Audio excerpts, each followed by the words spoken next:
Hey everyone!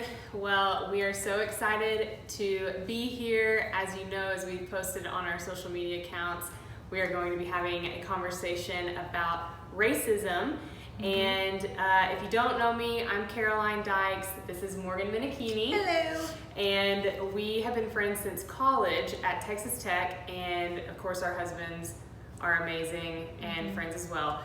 And we decided that we were going to have a conversation with all of the racial injustice that's been happening. And so I am a pastor at a church in Dallas, and Morgan is a teacher here in Austin, and she also has a wonderful, beautiful hand lettering business. And so if you don't follow her, go follow her. She has the best stuff. So really, before we get into some of the questions that I have, maybe some that you sent in, really just want to share a little bit of the heart behind this. And so when all this started happening, Ryan and I had already planned to come to Austin to visit Morgan and Garrett.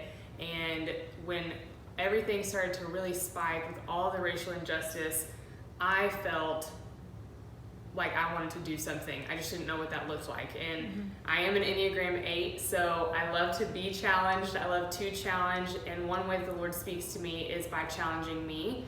And through processing with the Lord about this, I was like, okay, what can I do? And he said, why don't you have a conversation with one of your best friends, Morgan? And I said, great, that'd be awesome, because we have many conversations like this. Yep. And so we decided, through kind of going back and forth a little bit of what this could look like, it would be awesome to do this here. So that's what we're gonna do for a little bit, and I'm just gonna be quiet, basically ask some questions, and I really want Morgan to share from her heart, her experiences, and just kind of bring more awareness to this. And that's why we're here. Awesome. Thank you, Caroline. Something that we've talked about that we feel is really important to share before we get started is that we are not experts by any means. Definitely not. And we don't want to pretend to be. So we hold no degrees or certifications on racial injustice or anything like that. We are truly just two friends who love one another and love God and want to bring you guys into a conversation that we've been having for a while now. And we just wanted to continue it and invite you to be a part of that. So we know that we are likely going to say something's wrong or be inaccurate about something. So please just expect that. We have not rehearsed this or anything. We have our notes in front of us because you guys have sent in a ton of questions, and we've gotten a lot of questions from people in our community as well that we wanted to make sure to address. So we will reference that, but we've not rehearsed this. We're just going for it like we would a regular conversation. So bear with us. We won't hit everything. There are so many things to address on this issue, and we of course won't hit all of it in this conversation. And so we just wanted to set that up and make sure you guys were aware of that. And the other thing too that we wanted to make sure that you knew and were aware of is that we're both Christians and we're both followers of Jesus, and we believe that he is our King and he is our God. And so our faith really informs everything that we believe about this, although we're imperfect and we're on a journey ourselves. This is all through the lens of what we believe is biblical and scripture and what we believe God is calling us to as believers. So we wanted you to know that as well, that is our foundation and that informs our perspective in the way that we view everything going on. So So we're excited. Again, this may not be the only conversation that we have, and so we want to continue to have these conversations. It doesn't stop here. And the other great thing, we do want to give a shout out to our amazing director, Garrett Menichini. Garrett Menichini. If y'all only knew what it took to set this up. You have no clue. We're talking about my husband, who's also an Enneagram 8, like Caroline. Yes. These two are twins. It's crazy. They're the same. We were separated at birth. Separated at birth, Garrett and Caroline. It's so fun. And then Ryan and I are always just in the background like, what is happening? What is this? But we were like, Garrett, can you just help us quickly? Put up the camera. We have a tripod. Real quick. Just make sure we're both in the frame. Good to go. Lighting, We've spent about an hour. Setting this up. So thank you, honey, for making sure this was as perfect as it could be with our setup. I wish you guys, if you know Garrett, then you can only imagine what's gone on behind the scenes. So had to give a shout out to our amazing director for this. And now we're going to go ahead and jump in. So One of the first questions, and something that I have been asking, what other people have been asking, is what is my role? I am a white woman, and I don't really know what my role is in this. I feel like we've had a great relationship, but I feel like people want to go further in this. Yeah. So what would be our role? Good question. I've gotten a lot of questions just like this as well, and there are a lot of answers to that. I think the first thing that comes to mind is education, and this is really popular on social media right now, as it should be, with posts to go out and educate yourself. And I'm in full agreement with that. We have a responsibility as human beings to educate ourselves and to learn. And we are living in a time where there are unlimited resources, books, movies, podcasts, films, voices all around us. We really have no excuse but to learn. We have the tools, we have the resources, we have to do the work. And there are a lot of voices out there helping us to learn, but we also have a responsibility to do our own research and to dig in and learn about racism and how we got here in the first place. A lot of people are completely unaware of all that's gone on in our country post-slavery, the institution of slavery. And it's important that we understand the systems, the structures, the institutions that were created and designed in America with the purpose of working against Black people and for white people. And so we need to understand what that looks like and the lasting impacts of course, slavery, but beyond that, with Jim Crow, segregation, redlining, voter suppression, the war on drugs. There are so many systems that as America we've created that were intended to work against Black people. And they have lasting impact, and they still impact Black lives today. And we need to understand what those are so that we can uproot them. We can put an end to them, and we can bring reform to those systems. So definitely education, learning. Secondly, what I would say is doing what we're doing right now and having conversations with Black people, with your friends, with the people in your life. These conversations have to happen. It's easy. I was thinking about this yesterday.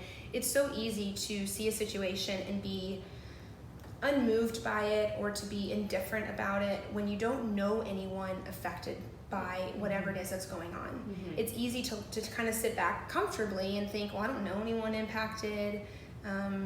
That has nothing to do with me, so I'll just stay where I am and stay comfortable and not do anything. But say, well, I'm not a racist. Exactly. Well, I'm not racist. I'm not doing overt racist things. Exactly. We've heard a lot of that, and that is simply not enough. We've heard people say not racist is not enough. We have to be anti-racist. That's an active, intentional, purposeful choice.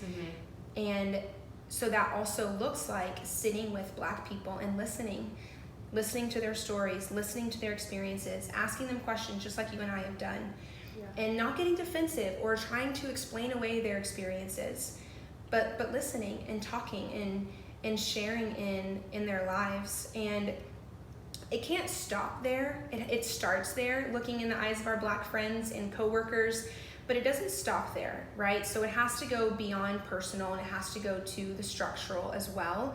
We have to do more than listen. We have to actually act.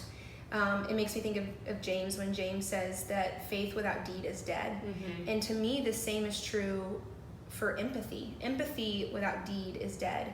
Feeling sorry for Black people, having empathy for Black people in Black America is great, but it doesn't change anything. It's not going to change our homes and communities and schools and systems. We actually have to go do something, which is what Jesus did. And so, yes, sit and listen and eat with and commune with, just as Jesus did with the oppressed and the marginalized, but then go do something as well. Vote, petition, donate, do the work to help uproot these systems that have to be reformed and have to be changed.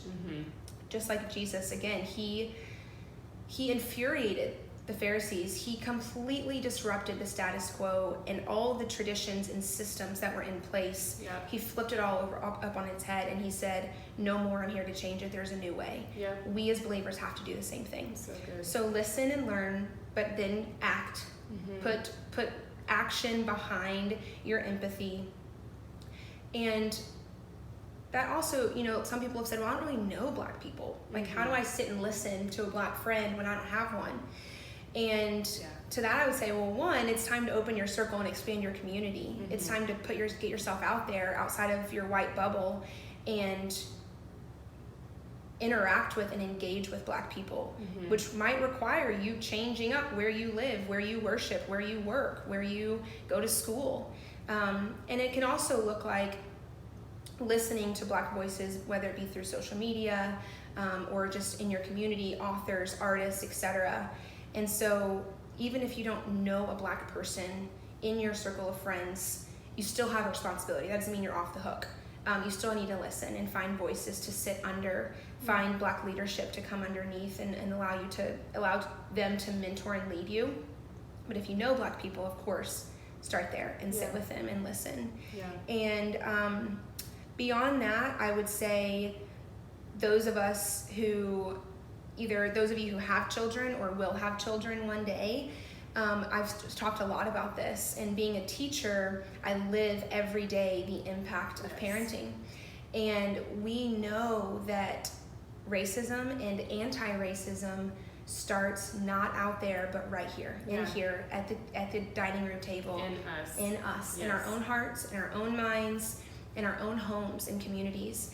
So if you're a parent or you're going to be a parent, you have a big responsibility. We have a responsibility as educators, as teachers, and community members to teach young children how to view others and how to honor and respect them and love them and see them. We don't teach them to be colorblind, because color is good and was created by God. God sees color, He created color, so should we. So we teach them to see and celebrate color. And we talk to them about racism, and we teach them true, accurate Black history. And we do the work of raising children who love others, who have empathy, and who act and advocate for others. That is a responsibility that we all have, and that starts within our own homes. So that's important. And then be an ally. Use your platform, use your privilege, use your influence, your resources, your power to elevate the Black community, to amplify Black voices, just as you've done. You said, Morgan, I want to have this conversation with you. Let's continue the conversation. How can I use my audience, my platform, my gifts in leadership to amplify your voice and to share your experiences? And that's the work too. So be an ally, come alongside us, listen to us and celebrate us, and encourage others to do the same. And of course, as I said earlier, we've got to get out there and act. We've got to vote. We've got to petition. We have to do more than just sit here and talk about it, right? We've got to put action in. And lastly, if you're a believer, we've got to pray. It's so easy to think about all the practical things we should do, which are important. But we also have a God who listens and responds to our prayers, and who asks us to come to Him openly, honestly, and to ask in His name. And we have to do that too. We have to ask God to change us, to change our families, to change our world, to change society, and to uproot racism. And that requires prayer, and that we can't lose sight of that either. That's so good, because even one of the leaders at the church that I work at, he says we are liberators through Jesus, and we get to do that. Part of that process is sitting with our Black friends, family members, whatever, and we get to help people get free. Absolutely. From a mindset of racism. That is one of our titles. It is who Jesus is. He's a liberator. Absolutely. And so that is super encouraging. And just doing our researching the local leadership that is running for office, or any level of office. And so I love that. That's so encouraging. Okay. The other thing too is, speaking of, now that I'm just thinking about this, you were raised in a home with a Black father and a white mother. So it was very different for you, because you really actually got both perspectives growing up. And so it just started in your home. And so I just think that is also very encouraging that you got both sides of that. Very unique perspective for sure. Okay, so one of the next questions that we have received is, well, what if I'm not Black or white? Then what is my role? That's so good. I actually was talking about this with my friend Tiffany, who is Chinese. She's Chinese American, and she's a dear friend of mine and mentor. She's a licensed professional counselor. She's incredible. I've learned so much from her. She's the person that introduced me to the Enneagram and to Boundaries, which I also recommend reading. Henry Cloud. Yes. Oh my gosh. And Tiff and I were talking about this, and I said to her, how are you feeling in all of this? You're not Black and you're not white. You're a person of color. You're a minority. What do you feel like is your role? How do you feel that you fit into this? Because I had that same question. And she so quickly said, oh, this isn't Black versus white. I fit into this because I'm anti-racism and I'm pro-justice. That's my role.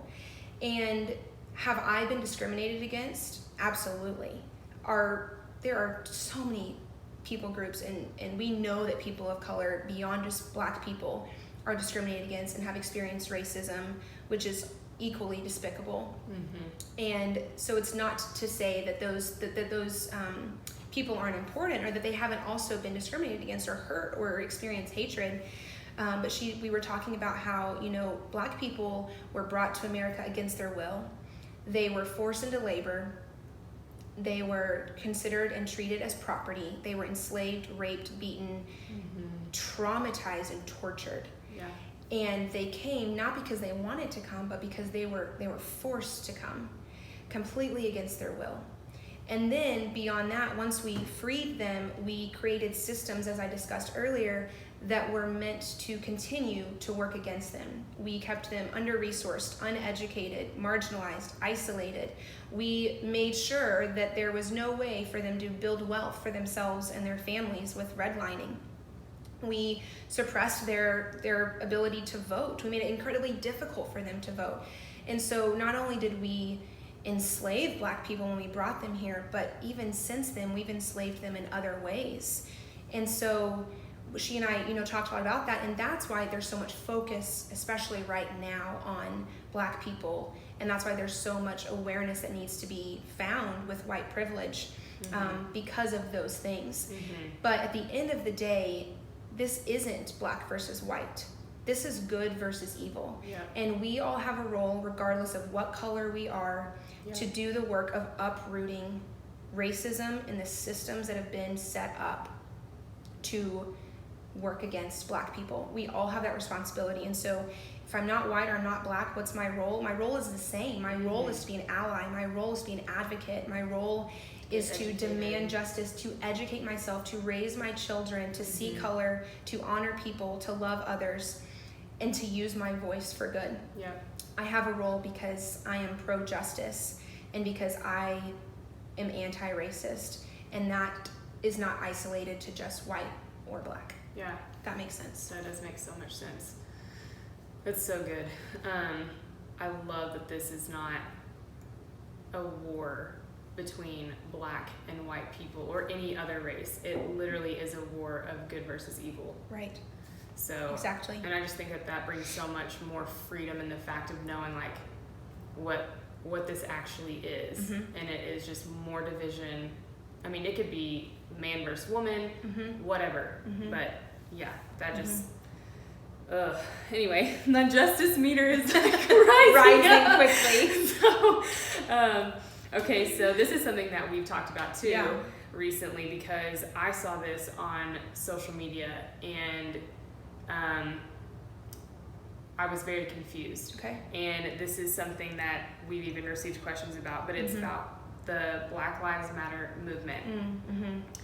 And the difference between the actual organization and being pro Black lives. And so with that, can you explain what the differences are? And then as believers, as white believers, Black believers, Asian believers, anyone, just people in general, like what is our next step with that as people? That's a good question. Yeah, we've talked about this a lot, and I've also gotten this question a ton just within my own community as well. And the thing with the Black Lives Matter movement is that I think it's perfectly acceptable to not necessarily support the organization Black Lives Matter. I don't support them, especially not financially, because there are moral issues. For example, the biggest one being I am pro-life, undoubtedly pro-life. And so I couldn't support that movement financially because it completely contradicts my beliefs about life. However, I am pro Black lives, and I can make the statement Black lives matter. And I think even if for your own reasons you don't necessarily support the movement or the organization Black Lives Matter, every human being should be able to state the words Black Lives Matter. Period. No buts, no ifs, ands, or buts about it. Black lives matter.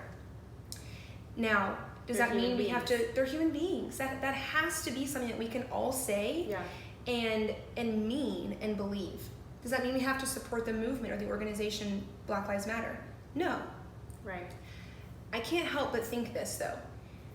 And this is where, we talk about, well, what about the church and believers? How does this work if Black Lives Matter financially supports things that contradict what we believe about the Imago Dei, about life and being made in the image of God and protecting the unborn, which I agree with and have those same questions. I can't help but wonder though, if we the church had done our part to support Black lives for centuries, for decades, would there have even needed to be the movement Black Lives Matter? Would that have been a need? Right. We as the church have been on the sidelines with our arms crossed and our noses up in the air, and we've been unwilling to even see racism as a reality. We've been unwilling to talk about it in churches. I feel like it's only recently starting to be even discussed in churches as this is sin. Hello, wake up, church. Right. We weren't doing that. We weren't talking about it. We weren't dealing with it. We weren't facing it. We weren't confronting it. We weren't addressing it. We were sitting on the sidelines with our arms crossed, doing nothing. And so, of course, a movement had to come out and say, okay, we're going to do something for Black lives. And that's what Black Lives Matter has done. They have done a lot for Black lives. And where were we? Where was the church? And we can see that through other terrible, like what we talked about yesterday with the Holocaust. Yes. Same sort of thing. Absolutely. Same sort of thing. Exactly. When the church is silent, when God's people are silent, someone else is going to speak. And if we want to be the ones to speak, then we've got to stand up and do something. We, the church, should be the ones saying, hey, Black Lives Matter. We are your biggest advocates. We are your allies. We are the ones that will lead the charge. We will do the work for you because you are made in the image of God. You are an image bearer of the Most High King. We will fight for justice for you. But we didn't do that. And so other organizations have stepped in and said, okay, we will. And that's the problem. And so now we're going, oh wait. What about us? And that stinks. And so now we've got to get it together and catch up and say, hey, we will lead the charge. Black lives, you do matter, and we are for you, and we'll do the work for you, and we'll do all the things that we discussed earlier. But unfortunately, not to say that every single Christian wasn't doing anything for Black lives, or every single Christian was on the sidelines. No, I'm saying as a system, like big picture, as the church as a whole, we weren't. That's just the truth. We weren't. And now we're trying to play catch up, and we need to. But that's been part of the issue. Yeah, definitely. I don't disagree, and we should have been standing up for people and the ones who have been oppressed and beaten down. And I'm grateful now, and I think it was Will Smith that said this, maybe, I don't know, but someone said, which is funny, Will Smith, shout out to Will Smith, he said something along the lines of, it's not that this is brand new, it's just now being filmed. That's right. Which, social media, yes, like I totally get it, there's good things, there's negative things, whatever. But that is actually a true statement. Absolutely. And so now, same kind of thing, everyone, no matter if you're in the church or not, is like, I'm rising up against this. Your eyes are open. So I'm grateful. Like, this goes back to the scripture of God works everything out for good for those who are called and in love with Jesus. And so I am grateful, even though, yes, we're having to play catch up now, and it's what you could say long overdue. Yeah. But that this is starting to happen, Right. like conversations and acknowledgement from platforms and you know, and all that churches are stuff. moving, right? Yeah. Which, thank God for that, and we need to celebrate that, because I know there can be a lot of feelings of like shame and where have you been, and I just said that, you know, church, where were we? And that's the truth. Yes. However, like, we do need to celebrate the fact that Now it is happening, and we are, our eyes have been opened. If we did know better then, we sure do now. Social media has made that possible, and that is a gift from the Lord. Yeah. And people are learning, and they're willing to do the work, and so we need to celebrate that and be grateful for that, and not shame people for having, you know, made mistakes along the way. Like, we're doing it now, and that's good. And so we celebrate that, and we want to encourage people to continue without shaming them and beating them down. Yeah. Part of history, though, and explaining history, and what I think you've done a great job of doing, is giving context isn't necessarily shaming. It's just bringing to light history and what has actually happened and taken place. So I just appreciate that. Okay, so with that, another thing is, and some questions that have come in or statements, is white guilt. Yeah. So, as in people apologizing for being white, or feeling bad for being white, even if they haven't done anything. And we're seeing that a lot in the media. So what would you say to that? Yeah, that's good. I would say you should not feel bad for being white. You shouldn't apologize for being white. You shouldn't feel guilty for being white, because you too were made in the image of God. And you are white. There's nothing wrong with your whiteness. Your whiteness, being white, is good, because God made you that way, and there's nothing wrong with that. So no one should be apologizing at all for being white, or for maybe saying something wrong or misunderstanding, being imperfect.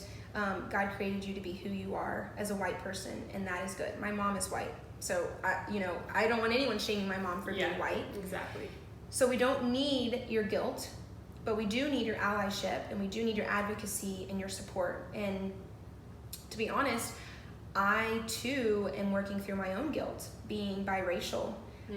This has really been uprooted a lot in the past couple of weeks. I thought I'd kind of gotten to a point where I had dealt with this, and I was feeling good about it.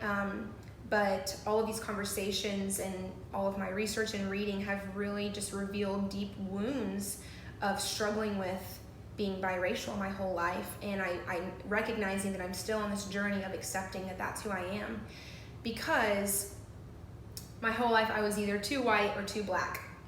I was either, I spoke too properly, or I spoke ghetto, as people would say.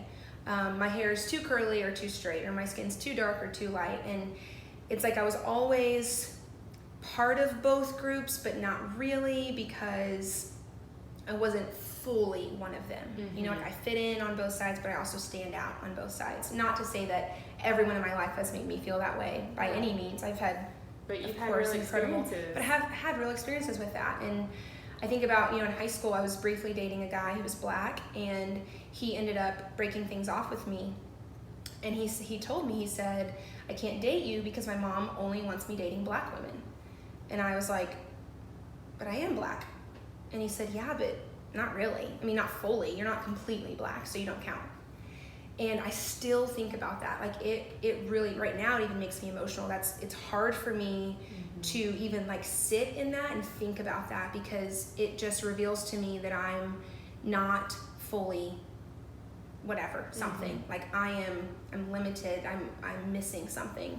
And I've been on the other end where it was like, I'm the black girl that white guys shouldn't like or shouldn't date. And so on both ends, it's like, where do I fit in this? And I could feel guilty for being biracial. I could shame myself. I could shame my parents. I could shame God for the fact that I'm biracial. Or I can say, God, you made me to be biracial. You designed me, you knit me together in my mother's womb. I am biracial, and that is good. And there's nothing wrong with it. And so I'm working on believing that. I'm working on that being my mindset, but I can relate to the feeling of feeling guilty for being what you are, because I'm working through that too. But instead of feeling shameful for being biracial and feeling guilty, I'm choosing as best I can to say, okay, God, you made me this way and it's good and there's nothing wrong with it. I'm whole. You've made me whole. My identity is you.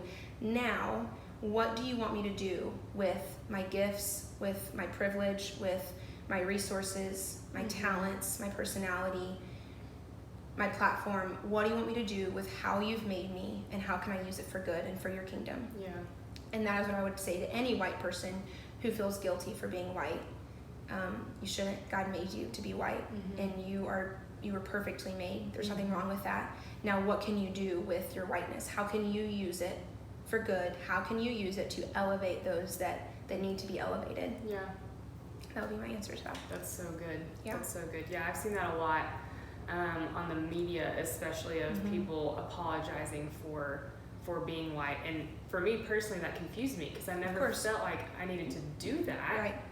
I just, because again, I didn't control that. But like you said, like we were created in God's image. We were created with a voice. We were created with a plan and purpose, and here we are. Right. So time to use it. Absolutely.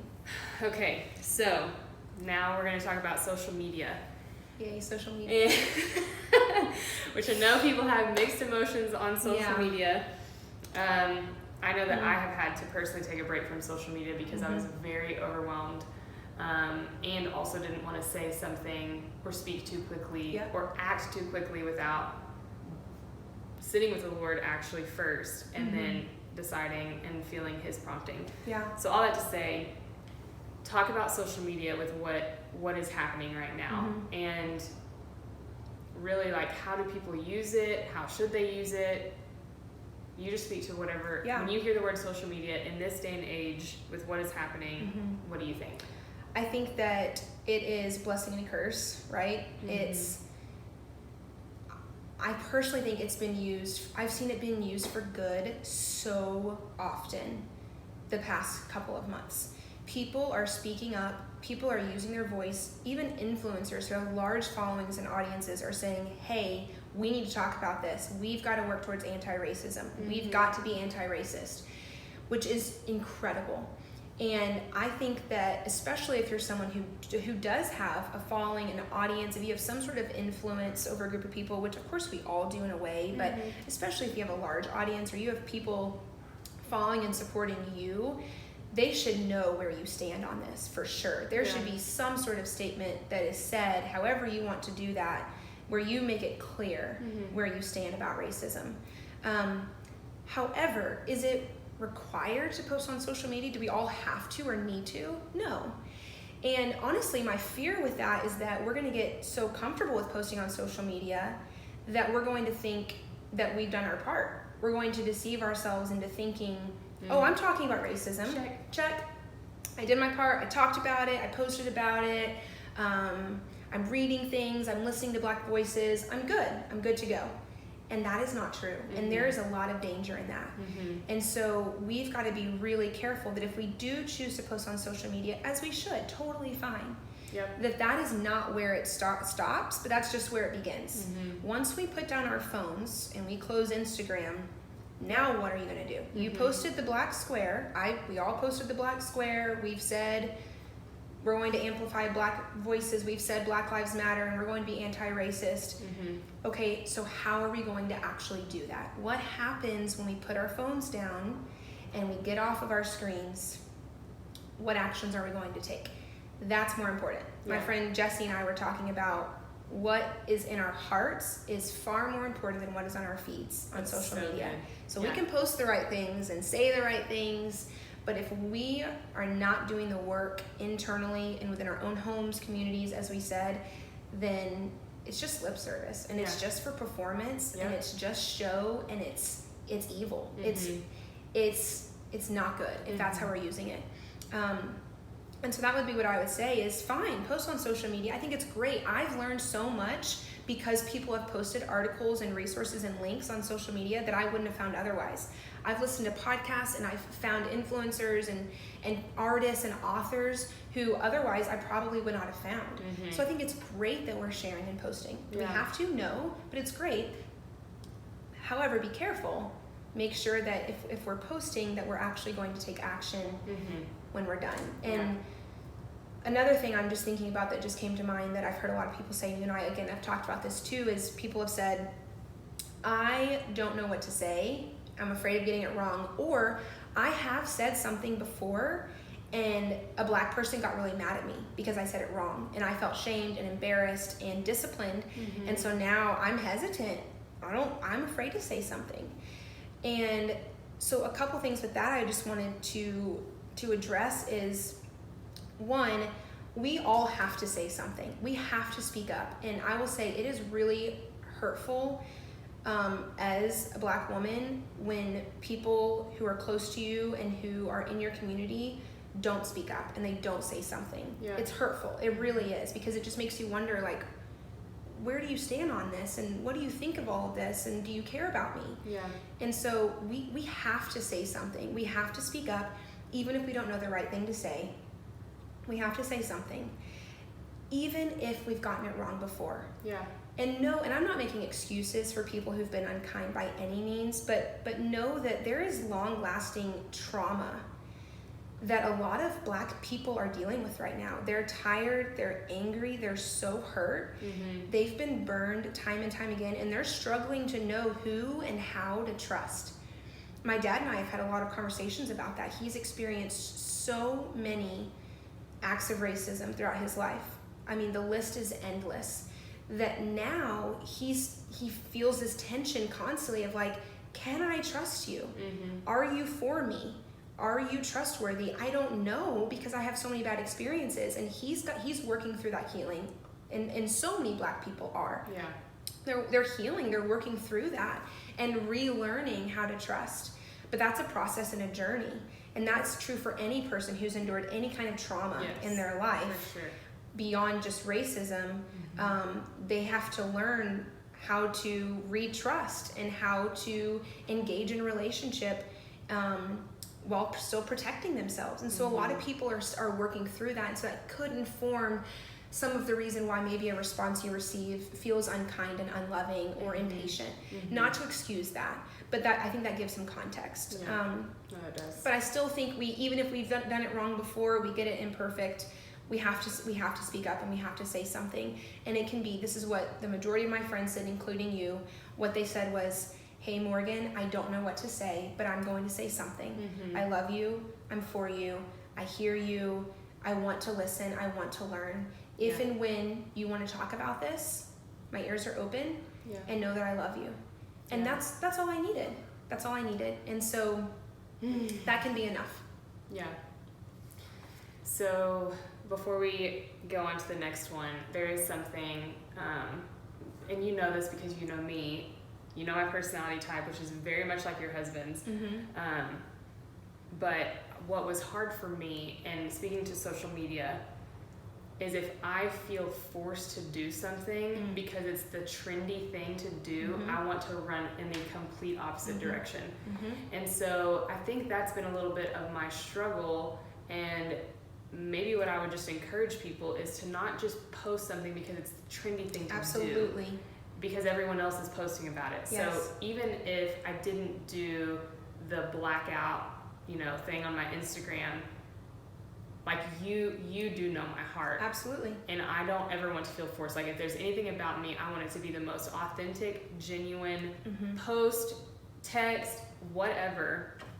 And so that would be my encouragement too, is to make sure that your heart is pure and the motive is pure when you're going to share something on social media, or repost or whatever. And then the other thing that I would just add to, which you've said so many times, is if the only thing you're doing is posting on social media, can you really have a conversation about it? Right. And I would rather trust the actual conversation more than a social media post that is popular and trending right now. So I just wanted to share that. I appreciate that. I think it's a lot of people have said, you know, when it's no longer trendy to post about this on social media, will Black lives still matter to you? Exactly. When it's no longer cool and the celebrities and influencers are no longer talking about it, are you still going to be talking about it? Will we still be talking about it? Yeah. And that's the question. I agree with you. If we're doing it out of pressure, we feel like everybody else is doing it and so we should too, but then we put down our phones and do nothing and go on living as usual, then that was completely fake and it wasn't genuine, and it will do and change nothing. Yeah. And that's a problem. And I fear that's what we could be doing, is saying, well, I posted and I'm talking about it, or, you know, I'm listening and I'm learning and I'm doing my research, and so that's good enough. Yeah.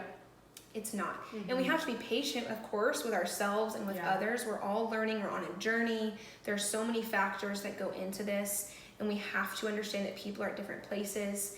That doesn't excuse, of course, inaction or indifference, but it does show us that we're all human and we're broken and we're not going to get it right and we're not going to do it perfectly. But we do need to be aware of where our hearts are and the motivation behind why we're doing what we're doing. And then what are we going to do when it's no longer cool? Yep. So good.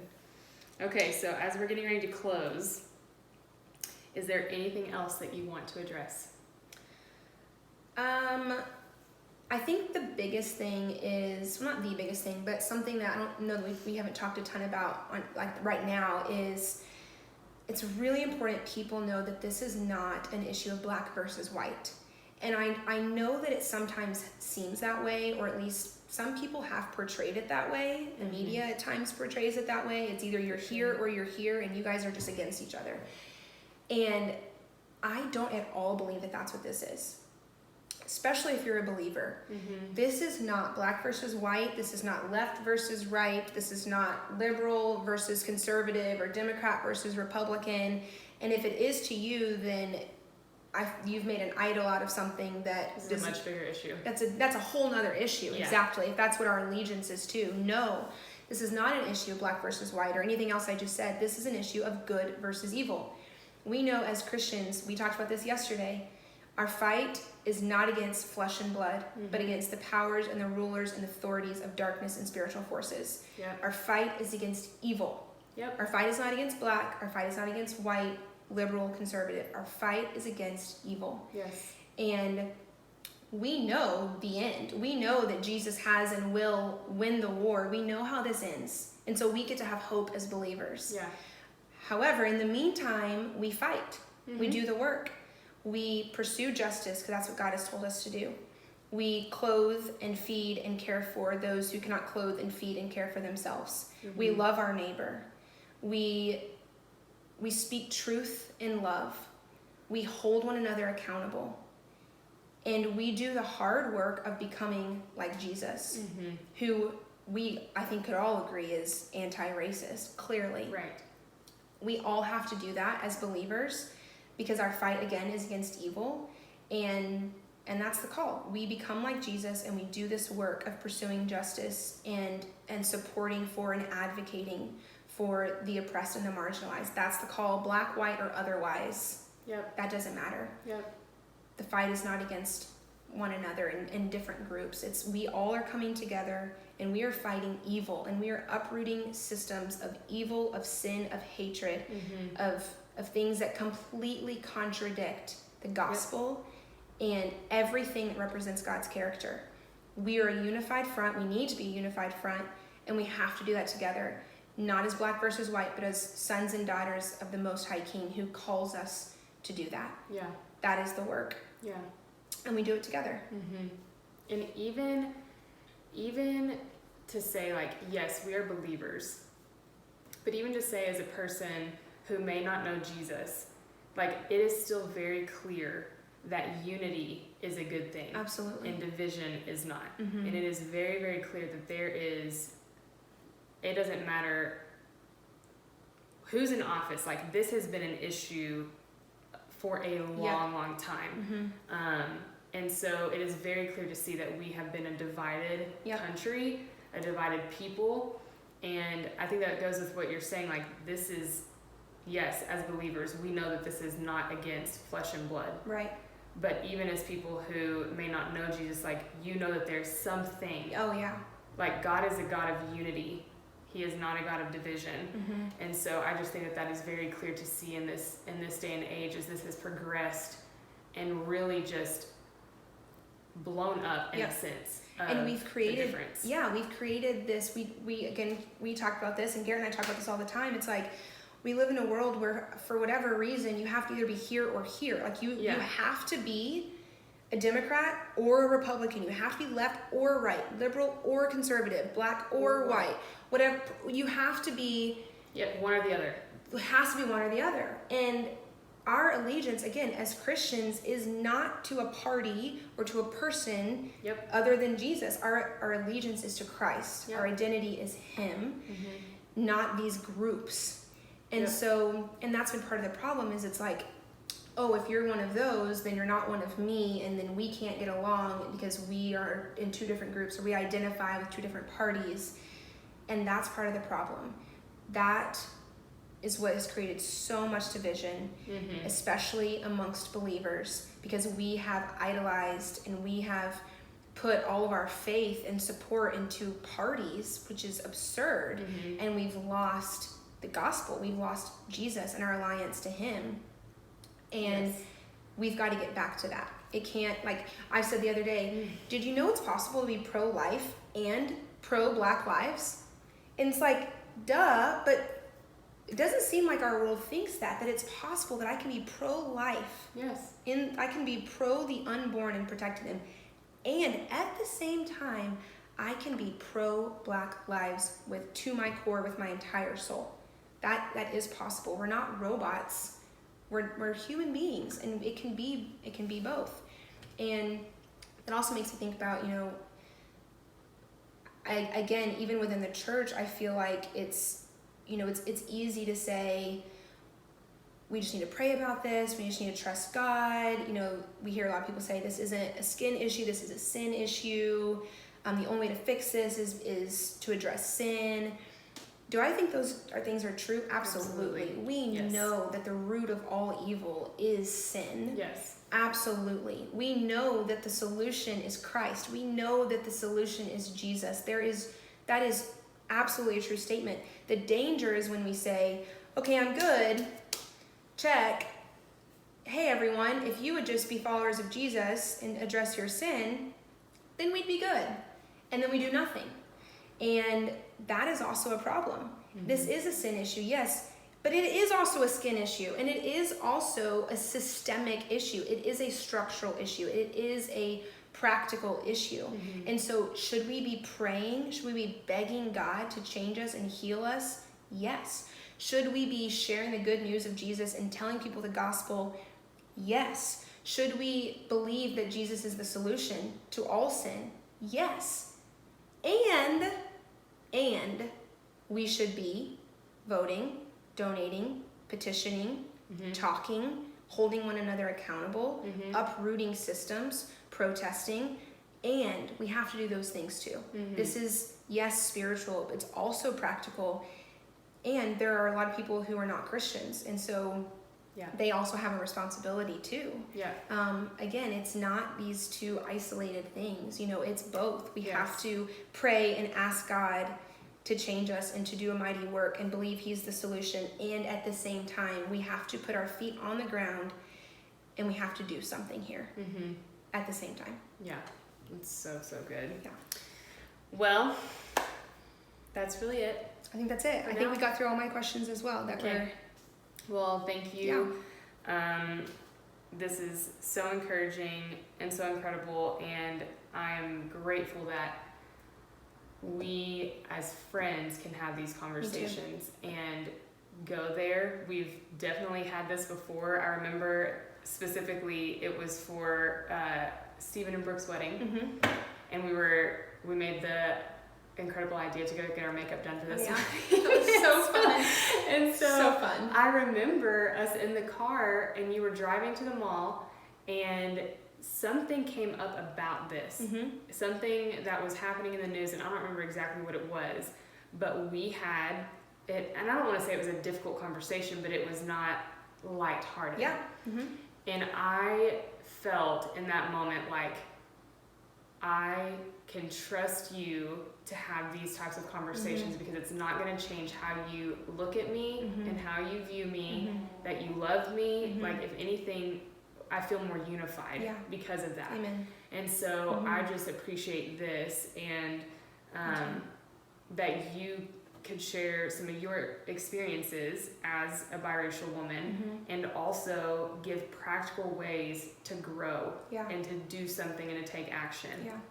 Thank you, and thank you for listening, because this is uncomfortable. It is, especially a lot of white people have said, we hear about white fragility. It's uncomfortable, and it can be really awkward, and it can feel embarrassing even maybe to ask questions or to admit that you don't know something or to apologize for having said something. And so I appreciate you for being willing to step into this with me and look me in the eyes and have these conversations and learn with me and listen to me. It makes me feel loved by you and known by you and supported by you. So thank you. Of course. Well, I would love to just pray and seal this time and really just pray over people, our nation, and just this racism issue. And so I just want to pray that as we close here. So I'm going to hold your hand. Good. Please do. So Lord, we just come to you humbly, Father, and we just thank you for who you are, that you are a good